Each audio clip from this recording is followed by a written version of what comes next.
이어서 생활 분야에서 또 이루어졌던 여러 혁신 사례들에 대해서 말씀드려 보겠습니다.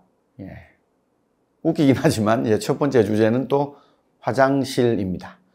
런던 같은 대도시의 경우에 매일 1000만 명이 배설을 합니다. 매일 어떤 형태로든 사람들은 볼일을 보는 거죠. 여하튼 간에 그 시간은 어떻게 될지 모르겠습니다. 몇 분일지 모르겠으나, 그 볼일에 힘쓰고 있는 누군가로부터 우리가 30m 이상 떨어져 있지 않을 거라는 건 명백하지 않을까요? 그런데 어떻습니까? 누군가가 볼일을 보고 있다는 걸 우리가 소리나 냄새로 거의 느끼지 못하고 있는데요. 다 화장실 덕분입니다. 영국 의회과학기술국에서요, 조사한 바에 따르면 런던에서 매일 10억 리터가 넘는 오수가 생긴다고 추정한답니다. 1년 기준으로 따지면 4천억 리터가 넘는 표준 수영장 1000만 곳 채우는 분량의 오폐수라고 합니다. 그럼에도 불구하고 우리는 결코 그 냄새를 맡지를 못하죠. 이런 게 바로 이제 혁신이 일으킨 새로운 현상입니다. 과거의 도시는 늘 오수에 잠겨 있었습니다. 냄새뿐만 아니라 거리 걸으면 배설물 보거나 바르는 게 다반사였고요. 물론 오수는 지금도 우리 곁에 있지만 완전히 격리되어 보이지 않게 존재합니다. 하수 처리는 바로 문명의 대단한 성취입니다. 오수 처리에는 많은 혁신이 기여했는데요. 하수도 자체처럼 대부분 단순하면서 낮은 기술이었습니다. 아마 가장 탁월한 혁신은 모든 변기 밑에 설치되어 있는 S자 혹은 U자로 구분 트랩 파이프일 것입니다. 구분 부위에 물이 고이도록 해서 파이프를 통해 냄새가 올라오는 것을 막는 기능, 그 기능을 수행하고 있습니다. 놀랍고 단순한데요. 또 절묘한 만큼 뛰어난 장치입니다. 수세식 화장실은 인류 역사와 함께했던 요강의 가장 강력한 경쟁자가 된 순간이었습니다. 수세식 화장실은 엘리자베스 1세 여왕의 대자인 존 해링턴이 1596년에 리치먼드 공에 설치를 하면서 시작된 것이라고 합니다. 또 이후에 여러 차례 시도되기도 했고요. 당시 해링턴은 에이젝스의 신이라는 책을 썼는데요. 이 책 제목 때문에 화장실을 제이크스 이렇게 사람들은 부르기도 했다고 합니다. 근데 이 해링턴의 장치는 그다지 유행하지는 못했습니다. 가격이 비쌌고 고장이 잘 났고 하수는 빼냈지만 이게 냄새가 계속 남아있는 큰 단점이 있었다고 합니다. 그러다 보니 그냥 밖으로 나가서 비우면 되는 요강을 훨씬 더 선호했다고 합니다. 결국 이 상황에서 이제 S자 파이프가 등장하는데요. 거의 어느 때든 거의 누구라도 발명할 수 있었을 것이다 라고 할 수 있을 정도입니다. 이 S자 파이프는 계몽운동이 정점에 달했던 시기에 수학에 해박했던 알렉산더 커밍이 내놓은 발명품이었습니다. 국왕 조지 3세의 후원을 받아서 런던으로 왔던 커밍은요, 주로 순수 수학에 관심이 많았었는데요. 이 새로운 구조를 토대로 한 수세식 화장실이라는 개념을 가지고 특허를 받았습니다. 우리가 아는 현재 화장실에 상당 부분 특징이 들어 있습니다. 물론 제일 중요한 것은 S자 트랩이고요. 물은 머리 위쪽에 달린 물통에서 나왔고 파이프의 이중으로 구부러진 부위에 물이 조금 남아서 냄새를 차단하는 모양이었다고 합니다. 그런데 이제 커밍의 장치에는 매우 불편하면서도 골칫거리인 게 좀 있었는데요. 변기 아랫부분에 S자 트랩 위쪽에 레버를 써서 열고 닫아야 하는 슬라이드 밸브를 하나 넣은 것이 문제였습니다. 여기에서 물이 새고 또 막히고 예, 추운 날씨에는 더 그랬고, 또 녹이 슬거나 물때가 두껍게 낄 때도 있었고, 뭐 그러다 보니까 이제 해링턴 때처럼 커밍 역시도 예, 자신의 발명품이 널리 보급되는 것을 예, 보지는 못했습니다. 특허를 취득했음에도 불구하고. 예. 3년 뒤인 1778년에 또 다른 혁신가가 수세식 화장실을 개량합니다. 1749년에 예, 농민의 아들로 태어났던 예, 조지프 브라마입니다. 뭐 많은 발명품을 예, 남겼던 예, 사람인데요. 예, 이 재능이 뛰어났던 헨리 모즐리라고 하는 예, 직원과 함께 이 발명에 도전합니다. 뭐 그 과정에 유압장치 같은 것들도 예, 만들었고요. 또 이제 이 브라마 자물쇠라고 하는 뭐 유명한 자물쇠도 또 만들었습니다. 이 브라마라는 사람을 살펴보면요. 수수공으로 일하다가 런던으로 가서 이제 가구공이 된 사람입니다. 그러다가 이제 앨런이라는 사람한테 고용이 됐는데요. 당시 예, 커밍은 수세식 변기를 담을 가구의 제작을 앨런에게 맡겼던 것 같습니다. 앨런은 변기에서 물이 소용돌이를 일으키도록 수세식 변기를 또 개선했던 사람이고요. 한데 그 무렵에 이제 이 브라마가 이제 사고를 당해서 좀 누워 있었는데, 예. 누워서도 계속해서 수세식 변기를 어떻게 개선할까 이걸 떠올렸다고 합니다. 브라마는 어릴 때 이제 다리를 다쳐서 예, 이 농사 짓는 일을 하기 어렵게 돼서 그래서 이제 기능공이 된 예, 경우였는데요. 어쨌든 또 근무하다가 사고를 당했는데 예, 병상에 누워 있는 동안에도 이제 아이디어를 예, 계속 떠올리면서 수세식 변기를 어떻게 개선할까를 고민했다고 합니다. 그리고 그 결과 1778년에 예, 디자인 특허를 받습니다. 이 슬라이드 밸브 대신에 예, 경첩으로 연결된 플랩을 다는 등 예, 몇 가지 예, 개선된 디자인이었습니다. 그러다가 이제 장인정신을 발휘해서 이제 예, 섬세함을 제품에 더하고 결국은 이것들을 이제 팔기 시작했습니다. 그러니까 이윽고 회사를 세웠고 예, 부자들을 대상으로 10파운드가 넘는 제품을 일주일에 예, 대여섯 대씩 설치하는 성과를 보였습니다. 그 브라마의 성공이 알려지자 뭐 모방품이 당연히 등장했죠. 예, 브라마는 또 소송을 계속 걸었고 예. 이 과정에서 이제 자기는 특허 신청 전에 여러 대를 만들어서 테스트를 사전에 했던 경우다 라고 말하면서 예, 판사로부터 더 우수한 디자인으로 예, 이 인정을 받게 됩니다. 실내 수세식 화장실은 사실 19세기 말이 되어서야 예, 필수품으로 자리를 잡았습니다.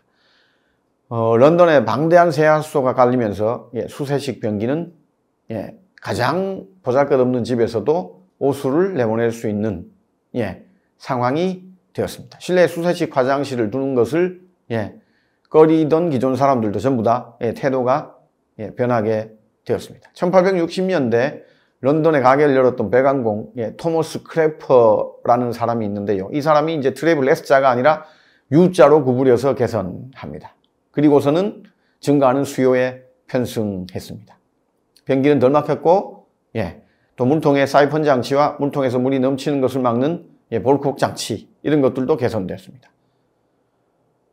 결국은 크래퍼가 수세식 변기를 진짜 믿을만하고 단순하고 저렴하게 만든 것입니다. 사람들은 그래서 화장실을 예, 크래퍼라고 부르기도 하는 모양입니다. 예, 두 번째로 이어지는 생활 분야의 혁신은 주름 철판이 되겠습니다. 지금은 한국에서 그렇게 쉽게 볼 수는 없는데요. 낮은 건물의 지붕들을 보면 예, 평평한 철판이 아니라 예, 굴곡이 져 있는 상하로 굴곡이 져 있는 철판 보실 수가 있는데요. 그걸 주름 철판이라고 예, 얘기합니다. 사실 주름 철판은 어떻게 보면 가난하다는 거, 돈이 없다는 거, 살기 힘들다는 걸 보여주는 예, 어떤 그 부정적 징표처럼 예, 느껴지기도 하지요. 요즘같이 아파트가 대세인 상황에서는요. 뭐 그러다 보니 이게 흉하고 식상해서 고개를 돌리고 오래전부터 늘 보던 것이어서 당연하게 생각하는 예, 그래서 도저히 영웅으로 보이지 않는 예, 이 주름철판이 예, 1829년 발명 당시에는 엄청난 고안물이었습니다. 수많은 사람들이 비와 바람으로부터 보호를 받을 수 있도록 했고, 대단한 찬사를 받는 건축물보다 더 저렴했고 더 효과적으로 기능을 했기 때문에 가난한 사람들이 판자촌 빈민가, 슬럼가에서도 생활할 수 있도록 하는 데 있어서 주름철판만큼 기여한 것은 없었을 것입니다. 방공 대피소 형태로도 공습지역에 많이 설치되기도 했었고요. 호주, 남아프리카 등에서 채금하는 광산 광부들 임시 숙소로도 필수적이었습니다. 호주 원주민들은 주름철판을 백인의 나무 껍질이라고 불렀고요. 당시에 교회를 짓는데도 엄청나게 많은 주름철판이 사용되었습니다. 근데 이제 혁신 차원에서 살펴보면 주름철판에 거듭된 혁신 이야기는 단순합니다. 이 발명자는 헨리 로빈슨 파머였습니다. 그냥 경험이 많은 노련한 기술자였었고요. 특허를 냈고 특허 만료 후에 주름철판 생산량이 급격히 늘면서 글로벌한 수출품으로 자리 잡게 됩니다. 그리고 부식에 잘 견디는 방향으로 혁신이 계속 진행되었습니다. 영국 토목기술자협회 설립에 참여했던 파머 씨는요, 1826년 부두를 확장하는, 런던 동부에 부두를 확장하는 일을 하고 있다가 이 창고 지붕을 철판으로 하면 어떨까 이 생각을 하다가 거기서 이제 더 튼튼하게 만들려고 연철을 롤러에 통과시켜서 물결 모양으로 이제 구부렸죠. 이 물결 모양으로 구부린 게 이 지금의 주름철판입니다. 1829년 4월 건물 지붕과 다른 부위에 요철이 있거나 들쭉날쭉하거나 주름진 금속판의 사용 또는 적용이라는 이 행위를 갖고 특허를 받게 됩니다. 주름지게 하자 철판은 더 튼튼해졌고요. 또 더 눌리면서 추가로 지지대를 받지 않아도 넓게 벌어진 것을 얹어서 지지할 수 있었고 눈이 쌓여도 지탱할 수 있었다고 합니다. 이 파머는 부두에서 즉석으로 주름판을 만들어서 약간 굽고 튼튼한 주철 지붕을 덮은 첫 번째 건물을 세웠고요. 이 건물을 본 이 아츠 앤 사이언스라는 잡지의 편집자가 이것을 보고 이제 아담 이래로 사람이 만든 가장 가벼우면서 가장 튼튼한 지붕이라고 대서특필하면서 널리 알려지게 되었습니다. 주름철판은 아연도금법, 강철 사용법 등 계속해서 개량 특허가 나오면서 진화를 거듭했고요. 파머는 이제 조수인 리처드 워커에게 특허를 이제 돈을 받고 넘깁니다. 1843년 특허가 만료될 때까지 워커는 아들들과 함께 이 산업을 수십 년간 지배를 해서 부를 쌓았습니다. 근데 이후에 제품 가격이 하락하면서 오히려 또 시장이 급성장하는 그런 모습을 보였다고 합니다. 1837년경 워커는 호주에서 주름철판을 쓰라고 크게 광고를 했는데요. 호주는 다른 모든 대륙보다 그 주름철판이라는 재료를 쉽게 받아들였습니다. 주름철판은 힘개미와 불을 막았고요. 가벼워서 거의 힘을 들이지 않고도 조립해서 쓸 수 있었습니다. 호주가 주름철판의 정신적 고향이다. 이런 표현까지 등장하게 되었고요. 1885년경 호주는 세계 최대 시장이었고 1970년대 BHP라는 호주 기업은 강철에다가 알루미늄, 아연, 실리콘을 코팅한 진칼룸 강철로 주름철판 무장에 또 다른 특허를 받았습니다. 원체 호주가 유명하다 보니 시드니 올림픽 경기장 개소식 때 주름철판을 기념하기 위해서 작곡되었던 함석 교향곡이 연주되기도 했습니다. 이후에 주름철판 기반의 건축 풍습은 아프리카도 받아들이게 되었고요. 이 전쟁과 관련해서 요새를 짓는데도 두루두루 또 활용되었다고 합니다. 이제 그럼에도 불구하고 주름철판은 지진재해 지역으로 가장 먼저 운송이 되어서 제일 빠르게 대피소를 짓는데도 크게 쓰였습니다. 그리고 다른 어떤 건축 재료보다 목재 지지대를 훨씬 덜 사용하기 때문에 아마도 숲을 보호하는데도 탁월한 역할을 했을 것으로 우리가 짐작할 수 있습니다. 이 주름 함석판은 사랑을 받은 적도 경탄의 대상이 된 적도 뭐 빗방울이 지붕을 두드릴 때 소리가 감미롭다 뭐 이런 칭송을 전혀 받은 것도 없겠지만 세계를 바꾼 단순하지만 엄청난 혁신임에 틀림없다 라고 간단하게 말씀드려 볼 수가 있겠습니다. 주변에서 주름철판 잘 보시지 못하겠지만 주름철판에도 엄청난 노력과 혁신이 결합되어 있고 우리가 상상할 수 없는 굉장히 다양한 분야에 엄청난 가치를 창출해 준 이 이력을 가지고 있습니다. 앞으로 이제 주름철판이 어떤 형태로 혁신될 것인가? 아마 이제는 더 이상 혁신이 없지 않을까라고 생각할 수도 있겠으나 또 다른 형태의 변화가 예고되고 있다는 느낌이 드는 것은 왜일까요?